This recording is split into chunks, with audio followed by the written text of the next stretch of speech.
Good morning investors. இந்த ஆடியோவில் நம்ம பார்க்க போகிறது பெட்ரோலியத்துறை பங்குகள். பெட்ரோலியத்துறை பங்குகள்னால் நமக்கு எல்லாருக்கும் ஈஸியாக ஞாபகம் வர்றது ஐஓசிஎல், ஹெச்பிசிஎல், பிபிசிஎல் இந்த மாதிரி கம்பெனிகள். இந்த வாட்டி Q1 ரிசல்ட்ஸ் எல்லாமே இது வந்து ஃபஸ்ட் கிளாஸாக கொடுத்துருக்கு. மூணுமே நல்ல பொட்டென்ஷியல், நல்ல க்ரோத்தை கொடுத்துருக்கு. இந்த ஷேர்ஸ் எல்லாம் நம்ம எப்படி லாங் டேர்மில் இன்வெஸ்ட்மெண்ட் பண்ணால் ப்ராஃபிட் பண்ண முடியுமா அப்படின்ற ஒரு கண்ணோட்டத்தில் இந்த ஆடியோவை நான் பதிவு பண்ணுறேன். இது வந்து சாதாரணமாக ஷார்ட் டேர்முக்கெல்லாம் பண்ணக்கூடாது. ஏன்னா இது அதிகப்படியான கமாடிட்டி ஸ்டாக்ஸ், ஏற்ற இறக்கம் அதிகமாக இருக்கும்.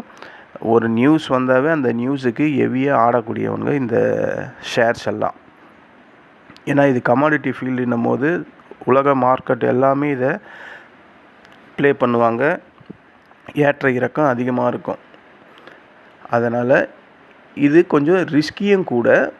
பட் நம்ம லாங் டேர்ம் அப்படின்னு சொல்லும் போது நமக்கு அந்த ரிஸ்கி அந்தளவுக்குலாம் இருக்காது.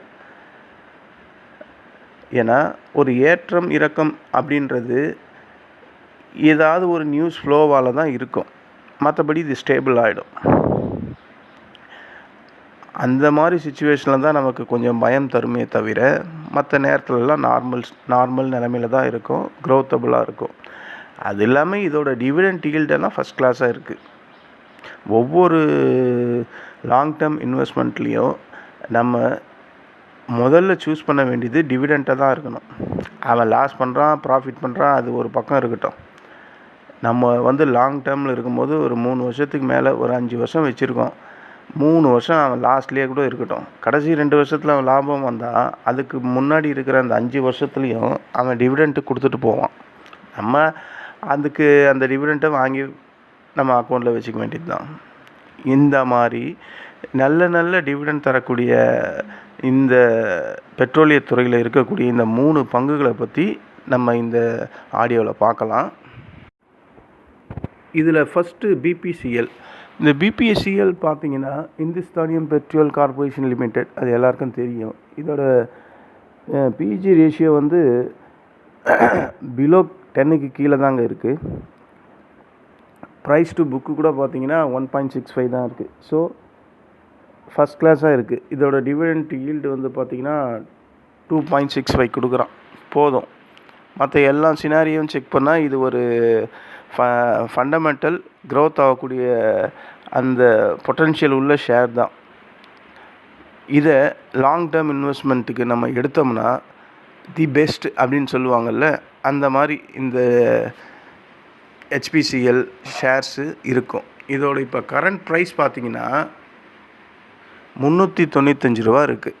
இந்த டெக்னிக்கலாக பார்த்தா கூட இந்த 395லேருந்து சில ப்ரைஸ் டவுன் ஆகலாமே தவிர அதுக்கப்புறம் இது க்ரோத்தபுளாக தான் இருக்கும். ஏன்னா இப்போ அயல் நாடுகளில் கச்சா எண்ணெயோட விலை நார்மல் ஸ்டேஜில் தான் இருக்குது. ஓகேங்களா. இது ஒரே ஒரு ட்ராபேக் என்னென்னா கவர்மெண்ட்டு தலையீடு இதில் அதிகமாக இருக்கும். அந்த ஒரே ஒரு ரிஸ்கி ஃபேக்டர் தான் இதில் இருக்குது. இந்த ஹெச்பிசிஎல் இதோட நியூஸ் ஃப்ளோவை பார்த்தோம்னா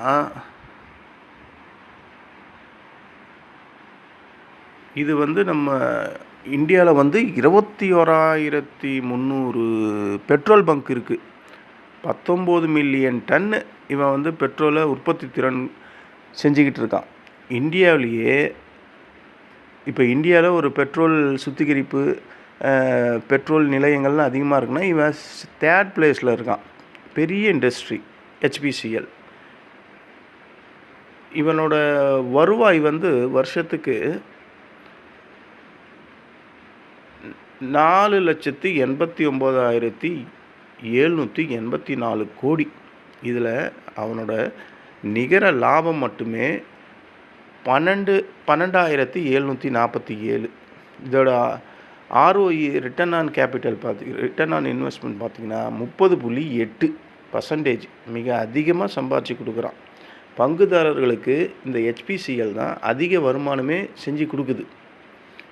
ஸோ நம்மளோட லாங் டேர்ம் கேட்டகரி லிஸ்ட்டில் இந்த ஹெச்பிசிஎல் வந்து ஒரு ஃபஸ்ட் கிளாஸ் ஷேர்.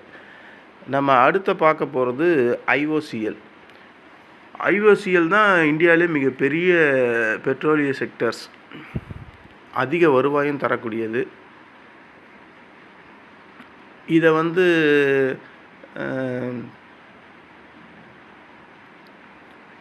சில புரோக்கரேஜ் எல்லாம் பரிந்துரை பண்ணுறாங்க. யாரெல்லாம் பண்ணுறாங்கன்னா, நெமுராலாம் பண்ணுறாங்க, எஸ் செக்யூரிட்டி பண்ணுறாங்க, மோத்திலால் ஆஸ்வால் பண்ணுறாங்க, டாலட் கேபிட்டல் அப்படின்றவங்க ஒரு 4 புரோக்கரேஜ் வந்து அதிகமாக இந்த பெட்ரோலிய துறைகளை தான் பரிந்துரை பண்ணுறாங்க வெரி ரீசண்டாக. ஏன்னா இதோட ஒவ்வொரு இந்த இண்டஸ்ட்ரியோட ஒவ்வொரு ஐஓசிஎல், ஹெச்பிசிஎல், பிபிசிஎல் இவனுங்க எல்லாருமே ஃபஸ்ட் கிளாஸான லாபம் ஜென்ரேட் பண்ணிக்கிட்டு இருக்கானுங்க. அந்த ஒரு ரீசனால் இந்த 4 புரோக்கரேஜ் கம்பெனியும் இந்த ஷேர்ஸ் எல்லாம் ரெக்கமெண்டேஷன் கொடுக்குறாங்க. அவங்க கொடுக்குறாங்க. நம்ம இதில் இருக்கிற அந்த ஃபண்டமெண்டல் என்ன, இது எப்படி க்ரோத் ஆகுன்றதை பற்றி மட்டும்தான் பார்க்குறோம். இப்போ ஐஓசிஎல் வந்து இது இந்தியாவிலேயே மிகப்பெரிய நிறுவனம். இது வந்து 35,000 பெட்ரோல் பங்க் இருக்குது, 11 பெரிய பெட்ரோலிய ரிஃபைனரி சென்டர் இருக்குது. நாட்டோட மொத்த உற்பத்தி திறனில் 35% இவன் தான் ஜென்ரேட் பண்ணுறான். அது இல்லாமல் இவன் இந்த பைப்லைன் வழியாகவும் பிஸ்னஸ் பண்ணிக்கிட்டு இருக்கான். இவனோட பிஇ எல்லாம் பார்த்தீங்கன்னா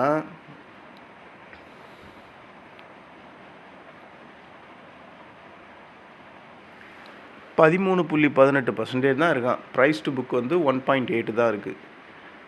டிவிடெண்ட் ஈல்டு வந்து ஒரு 2.11% கொடுக்குறான். ஒரு நல்ல பேசிவ் இன்கம் தான் இது ஜென்ரேட் ஆகும்.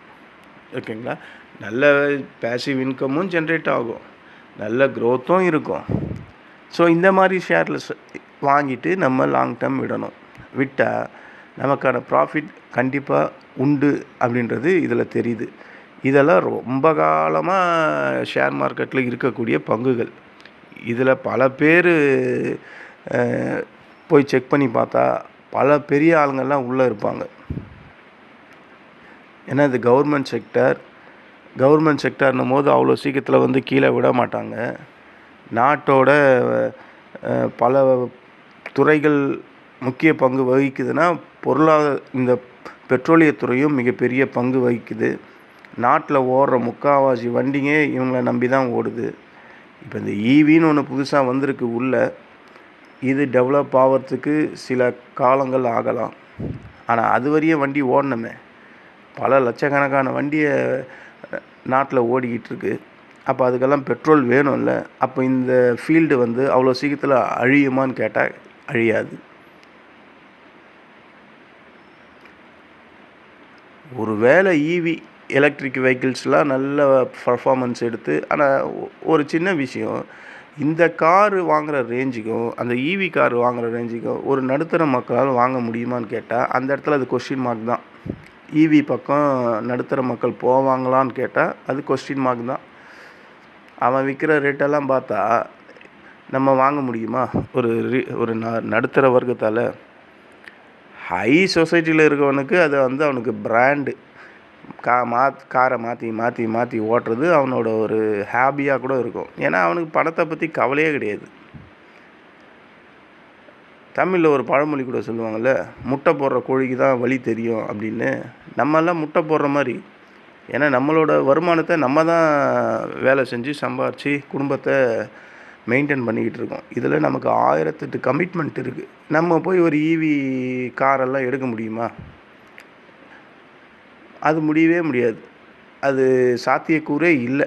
ஒரு ஃபினான்ஷியல் ஃபோக்கஸ் பண்ணி பார்த்தா நடுத்தர வர்க்கத்தால் ஈவி வந்து ஓரளவுக்கு அப்பர் மிடில் கிளாஸ்ன்னு சொல்லுவாங்களே, அவங்க வேணும்னா ஒருத்தர் 2 பேர் வாங்கலாம். மெஜாரிட்டியாக இருக்கிற நடுத்தர வர்க்கத்தால் இந்த ஈவி கார்லாம் வாங்கவே முடியாது. ஸோ அது வந்து எனக்கு தெரிஞ்சு ஒரு ட்ராபேக் தான் பெரிய லெவலில். அதுவும் இந்தியாவில் சுத்தம். அப்போது அந்த மாதிரி பட்சத்தில் இந்த மாதிரி பெட்ரோல் டீசல் காருக்கு தான் ஓடும். ஒரு வேளை இதை கவர்மெண்ட்டாக வாலண்ட்ரியாக வந்து பெட்ரோலு இந்த டீசல் இதெல்லாம் பேன் பண்ணால் மட்டுமே தான் அழியுமே தவிர, இயற்கையாகவோ இல்லை எந்த ஒரு தூண்டுதல் இல்லாமல் இது அழியவே அழியாது. எவ்வளோ காலமாக இருக்குது. இப்போ எனக்கே ஒரு 45 வயசு ஆகிப்போச்சு. பெட்ரோலியத்துறையெல்லாம் அப்படியே தான் இருந்துகிட்ருக்கு. கேட்டால் மாசு கட்டுப்பாடு அது இதுன்னு என்னென்னவோ சொல்கிறான். எல்லாம் இருந்தும் பெட்ரோலை ஒழிச்சிட்டாங்களா இல்லை டீசலை ஒழிச்சிட்டாங்களா? ஒன்றும் கிடையாது. ஸோ இது பேசிக்கிறவங்க பேசிக்கிட்டே தான் இருப்பாங்க, நடக்கிறது நடந்துக்கிட்டே தான் இருக்கும். இந்த மாதிரி மாற்றங்கள்லாம் வரணுன்னா ஒரு இந்த யுகமே அழியணும். அழிஞ்சால் தான் புது யுகத்தில் இந்த மாதிரி பிரின்சிபல்ஸ்லாம் கொண்டு வர முடியும். ஸோ அது நடக்கிறதுக்கு வாய்ப்பு கிடையாது. அதனால் நம்ம இந்த மாதிரி பெட்ரோலியத்துறை பங்குகளில் நம்பி நம்ம இன்வெஸ்ட்மெண்ட் பண்ணலாம். அதில் நம்ம இப்போ பார்த்த இந்த ஐஓசிஎல்லும் பெஸ்ட்டாக தான் இருக்குது. நல்ல ஷேர் இதுவும். இந்த இந்த பிபிசிஎல் ஹெச்பிசிஎல் அவனை விட ஐஓசிஎல் தான் பெஸ்ட்டு அப்படின்னு பல புரோக்கரேஜ் கம்பெனிகளும் சொல்லுது. நம்ம அடுத்த பார்க்க போகிறது பிபிசிஎல். பிபிசிஎலோட பிஇ ரேஷியோ பார்த்திங்கன்னா ஒரு 8க்குள்ளே தான் இருக்கும். ப்ரைஸ் டு புக் 1.71 தான் இருக்குது. டிவிடெண்ட் ஈல்டு ஃபஸ்ட் கிளாஸாக கொடுக்குறான். இந்த ஹெச்பிசிஎல் இந்த ஐஓசிஎலை விட இந்த பிபிசிஎல் டிவிடெண்ட் ஃபஸ்ட் கிளாஸ் கொடுக்குறான். 3.11% கொடுக்குறான். போதாதா இது? இந்த ஷேரை நம்ம லாங் டேர்மில் இன்வெஸ்ட்மெண்ட் பண்ணும் போது, லாங் டேர்மில் தான் நான் சொல்கிறேன், ஒவ்வொரு வாட்டியும் லாங் டேர்ம் மட்டும்தான் யூஸ் பண்ணுறேன். ஏன்னா பணத்தோட வலி, அதோட சம்பாதிக்கிற எஃபிஷியன்சி, ஒரு சாதாரண மக்களோட அந்த வருத்தம் வலி எல்லாம் எனக்கும் தெரியும். ஏன்னா நானும் ஒரு மிடில் கிளாஸ் தான்.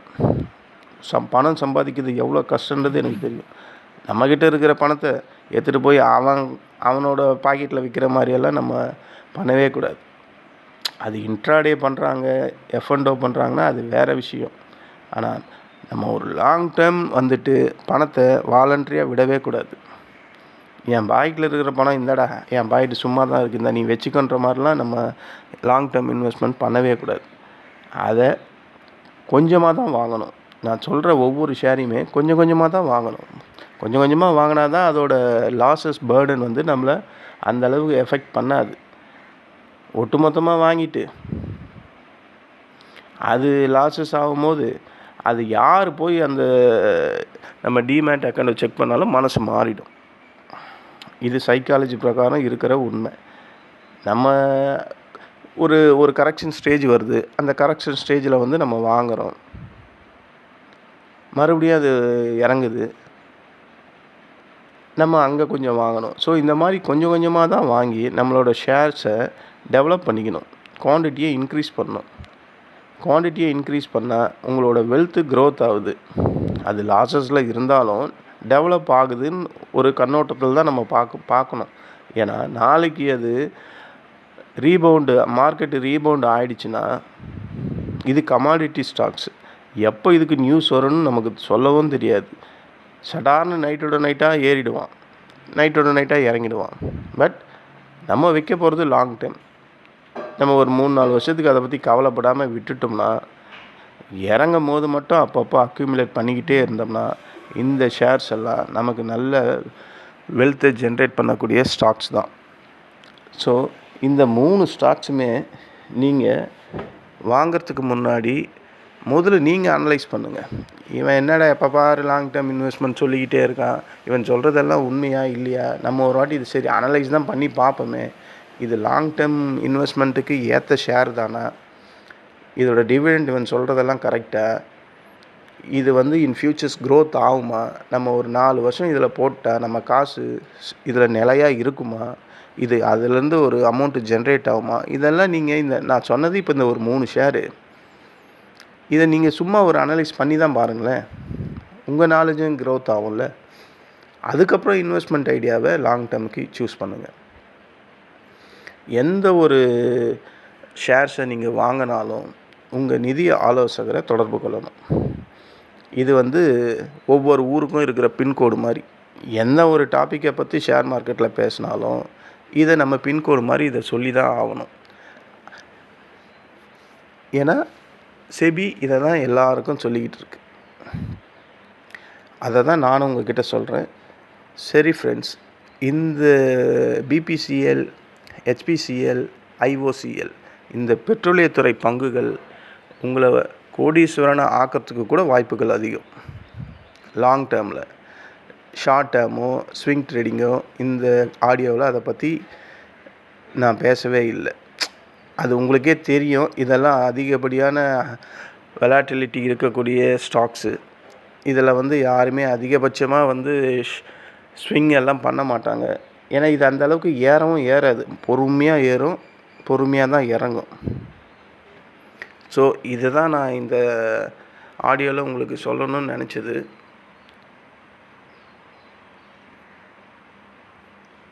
அது இல்லாமல் இந்த 3 ஷேருமே இப்போது பல ப்ரோக்கரேஜ் பையிங் ரெக்கமெண்டேஷன் கொடுக்குறாங்க. நீங்கள் செய்திகளை தொடர்ச்சியாக வாசிக்கிறவங்களா இருந்தால் உங்களுக்கு அது கண்டிப்பாக தெரிஞ்சிருக்கும்.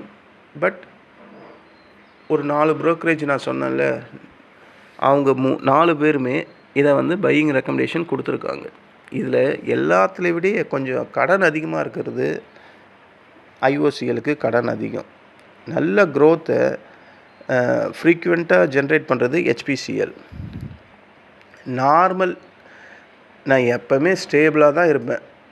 அதிகப்படியாக மேலே பறக்கவும் மாட்டேன், அதிகப்படியாக கீழே விழவும் மாட்டேன் அப்படின்னு சொல்கிற பெட்ரோலியத்துறை பங்கு இந்த பிபிசிஎல். இதில் தி பெஸ்ட்டுன்னு பார்த்தா பிபிசிஎல் தான் தி பெஸ்ட். ஏன்னா இவன் தான் என்ன தான் புயலே பிடிங்கின்னு அடித்தாலும் மரம்லாம் பறந்து போனாலும் இவன் அதே நார்மல் ஸ்டேபிளாகவே தான் ப்ளே ஆகும்.